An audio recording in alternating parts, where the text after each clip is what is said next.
Hello दोस्तों, मैं आज आप सभी को एक चतुर सियार की कहानी सुनाने जा रही हूँ। एक समय वन में कोई गीदड़ नगर के पास घूमते घूमते नील के ड्रम में गिर गया। बाद में उसमें से निकल नहीं सका।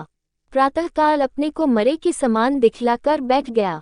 जब घर वाले ने उसे मरा हुआ जानकर और उसमें से निकाल कर दूर ले जाकर फेंक दिया, स्वामी के जाते ही वहां से वह भाग गया।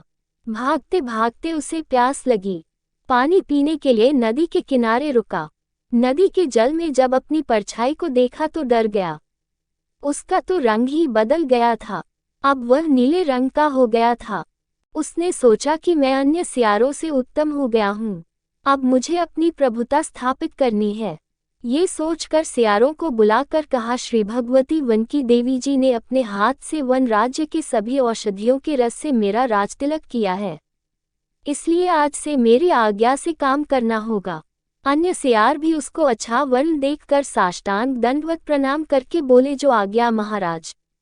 इसी प्रकार से क्रम से सब वनवासियों में उसका राज्य फैल गया। धीरे धीरे सारे जानवर उसे राजा मानने लगे। अब बाघ सिंह आदि मंत्री बनकर उसकी सभा में बैठने लगे। अब उसे अपनी सभी में दूसरे सियारों का बैठना अच्छा नहीं लगता था। धीरे धीरे अपनी सभा से सियारों को बाहर कर दिया। सियारों का बहुत अनादर किया। अब सियार दुखी और क्रोध में थे। सियारों के बीच एक बूढ़ा सियार भी था। उसने अन्य सियारों से कहा, परेशान मत हो। जैसे इसने अपने नीति और धूर्तता से ये सब पाया है, इसका अंत भी ऐसे ही होगा। अब इसे सबक सिखाने के लिए कुछ ऐसा करो जिससे इसका भेद खुल जाए, सो करो। ऐसा करना कि संध्या के समय उसके पास सभी एक साथ चिल्लाओ। फिर उस शब्द को सुनकर अपने जाति के स्वभाव से वह भी चिल्ला उठेगा। सारे सियार चिल्लाए तो रंगा सियार भी चिल्लाया।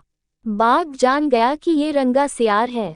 बाघ ने पलक झपकते नीला रंगा सियार का काम तमाम कर दिया।